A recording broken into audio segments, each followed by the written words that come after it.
Check this out. BCM Raider here, bringing you another Commander deck tech. Today we're looking at Ayli Eternal Pilgrim. This is a Orzhov colored gain and drain deck. So that's going to be our primary focus, is forcing our opponents to lose life while we gain life in every way possible. So let's get right into it. Ayli herself, she's a 2/3 Death Toucher with a activated ability where we can sacrifice a creature and gain life equal to its toughness. But also, if we pay a colorless, a black, and a white, we sacrifice another creature and we can exile target non-land permanent. But we can only activate this if our starting life total is 10 more than our starting life total. That is not going to be very difficult to do in this deck. So, if you guys enjoy gaining life, making your opponent lose life, and exiling their permanents, then this is the deck for you. So, let's get right into it. Okay, first up is Serra Avatar. Its power and toughness is going to be equal to our life total, but if Serra Avatar would be put into a graveyard from anywhere, it's going to be shuffled back in. So we're going to use Serra Avatar with Ayli to gain a lot of life, and we're going to keep bringing Serra Avatar back on the battlefield. Okay, now we have Rock's Faithmender. If we would gain life, we gain twice that instead. Now we have Gary. Okay, now we have Indulging Patrician. This is a 1/4 flyer with lifelink. At the beginning of our end step, if we gain 3 or more life, each opponent is going to lose 3 life. Now we have Soul of Eternity. Similar to Serra Avatar, this has Encore. Okay, now we have Creeping Bloodsucker. This is going to drain our opponents every single upkeep. Now we have Marauding Blight Priest. This is going to work very well because whenever we gain life, each opponent is going to lose 1 life. Now we have Cezanne, Perverter of Truth. We're going to use Cezanne to draw cards. And of course, because we can just outright win the game with Felidar Sovereign. Okay, now we got a fun one. We have Astarion the Decadent. This is a 4/4 with Death Touch and Lifelink, and at the beginning of each end step, we get to choose whether our opponent is going to lose more life or we're going to gain more life. Now we have Karlov. I love this card. Whenever we gain life, we get to put 2+1 counters on Karlov, but all we have to do is remove 6 counters and we can exile a creature. Now we have Campbell. Campbell is going to really punish our opponents for playing non-creature spells, because they're going to lose 2 life and we're going to gain 2 life. Now we have Cryptghast. He's going to add a lot of mana for us, but also Cryptghast has Extort. That way we can continually drain our opponents. And a life gain deck would not be complete without Veto, Thorn of the Dust Rose. This card is very powerful. He has the static ability whenever we gain life, target opponent will lose that much life. But also, he has a activated ability to where we can give all our creatures lifelink. Of course, we're playing Solemn Simulacrum, because why not? Now we have Viscopa Guildmage. We're going to use this to give a creature that doesn't have lifelink the ability to gain life. But more importantly, we're going to force our opponents to lose life whenever we want. Okay, there's 2 Planeswalkers, and they're both Sorin. First up is Sorin Markov. This is the original.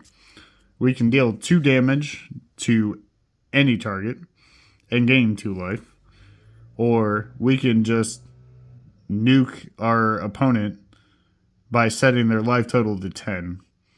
And if we -7, we get the Mind Slave for them. and that's always fun. Now we have Soren Grim Nemesis. This one's pretty good because we get to reveal the top card of our library and put that card in our hand. And if it happened to be a very expensive spell, our opponents are going to lose life equal to that spell's mana cost. Or we can minus Soren and deal X damage to any creature or planeswalker and gain X life.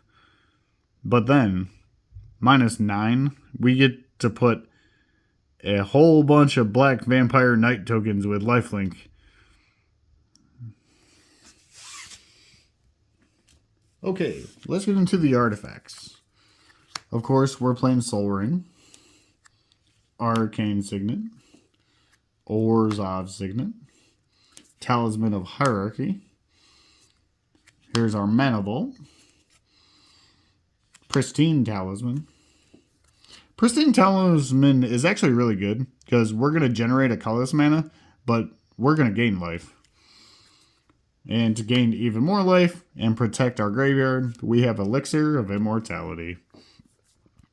Now we have Phyrexian Processor. This one's kind of cool because when it enters the battlefield, we can pay 4 and make a very large creature just by paying life. Now we have Well of Lost Dreams. This is going to synergize whenever we gain life, we can pay X mana and we can draw that many cards. And even though it's not really a combo deck, we are using Aetherflux. Okay. Even though we're not really a combo deck, we are playing Aetherflux Reservoir. That way we can continually cast spells and gain life. And eventually, when we gain enough life, we can just pay 50 life and take out one of our opponents. Now, here's Bolas's Citadel. This is going to be very powerful because we're going to use our life total to basically play stuff from the top of our library just by using life. And, of course, we're playing Sensei's Divining Top. The synergy between Sensei's Divining Top and Bolas's Citadel is so unreal. Okay, let's get into the enchantments. Of course, the most iconic enchantment is Necropotence, about you using your life total for very specific cards. Now we have Phyrexian Arena, because we're going to continually draw more cards. Now we have Greed, where we can just pay 2 life and draw a card. Now we have Ghostly Prison. This is going to help deal with our opponent's creatures and stuff. So, now we have Authority of the Consuls. We're going to gain life, and our opponent's creatures are going to enter tapped. Now we have Blind Obedience. Similar to Authority of the Consuls, this has Extort. But Blind Obedience will have our opponent's artifacts enter the battlefield tapped as well. Now we have Angelic Accord. We're going to start making 4/4 Flying Angels if we gain 4 or more life each turn. Okay, now we got a fun one with Exquisite Blood and Sanguine Bond. This is a infinite loop. All we have to do is gain 1 life, and we start this chain reaction of our opponents losing life and us gaining life. Because Exquisite Blood is worded the opposite of Sanguine Bond. They'll offset each other. Now we have Erebos, God of the Dead. This is going to prevent our opponents from gaining life entirely. And we're going to pay 2 life and draw a card. Okay, let's get into the instants. Of course, we're playing Ad Nauseam. That way we can use our life total to put as many cards in our hand as possible. Now we have Beacon of Immortality. This is the other combo where we're going to use Ayli and Sarah Avatar to where we're going to keep doubling our life total. Now we have Heliod's Intervention. That way we can deal with our opponent's artifacts and enchantments. But also, if we generate a lot of mana, we can just gain a lot of life as well. Now we have some removal with Utter End, Anguished Unmaking, D-Spark, Swords to Plowshares, and Path to Exile. All these effects are more exile effects because there's going to be times where you don't want to put a opponent's creature in the graveyard. And finally, we have Generous Gift. That way we can deal with whatever permanent we want, whether or not we truly care about the 3/3 elephant token or not. We could even destroy our own thing just to have a creature that we're going to sacrifice to gain life. You could do that. Okay, let's get into the sorceries. Now we have Debt to the Deathless. This is going to be a really big X spell if we can generate a lot of mana. Each opponent is going to lose 2 times X life, and we're going to gain that much life. Of course, we're playing Demonic Tutor, so we can go get whatever card we want. Now we have Exsanguinate. If we have a lot of mana, we can force each opponent to lose X life, and we're going to gain X life. Now we have good old Sign in Blood. That way we can draw cards. You can even kill your opponents if they're at 2 life. You force them to draw 2 cards and they die. Now we have Night's Whisper. Read the Bones. Read the Bones is actually quite good. Now we have some mass removal with Damn. And of course we have Kaya's Wrath. I would like to see some kind of Aristocrats style where we're running like Blood Artist or Zulaport Cutthroat. Stuff like that. Now we have even more removal with Merciless Eviction, Austere Command, Farewell. Farewell is probably the best removal spell in Commander right now. Now we have Vindicate. I like Vindicate. That's pretty good. Okay, now we have some mass recursion spells with Command the Dreadhorde.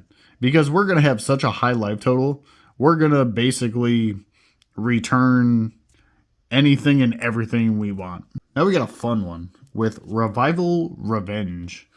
We can either return a creature we control with mana cost 3 or less from our graveyard back to the battlefield, or we can double our life total and then target opponent will lose half their life rounded up.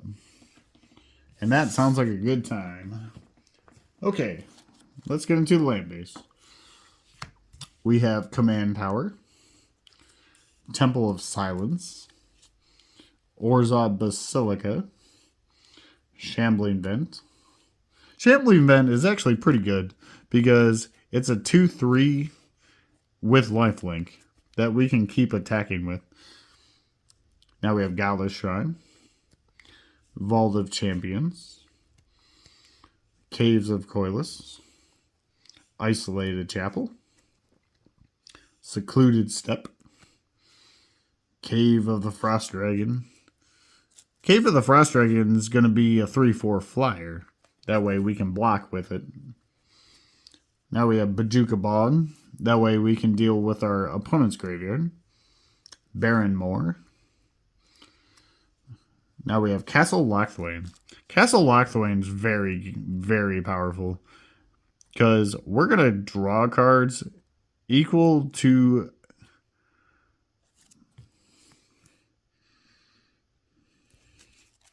Okay, Now we have a very powerful one with Castle Lacthwain. Basically, we can pay 3 mana and draw a card every single turn. And we're going to be at such a high life total, that loss of life isn't going to matter much. Now we have Hive of the Eye Tyrant. This is going to become a 3/3 black beholder creature with menace, so it's kind of hard to block. And we get to exile a target card from our opponent's graveyard. Of course, we have Urborg and Cabal Coffers. Cabal Coffers is going to generate so much black mana because of the Urborg. Because every single land we control will become a swamp. Now we have Vault of the Archangel. This is going to give all our creatures lifelink and death touch. Now we have Rogue's Passage. That way we can ensure we deal that combat damage so we can gain that life. Now we have Evolving Wilds and Terramorphic Expanse and Ash Barrens. This is going to go get whatever basic we need. Now we have Myron the Moaning Well. This is going to gain us a lot of life.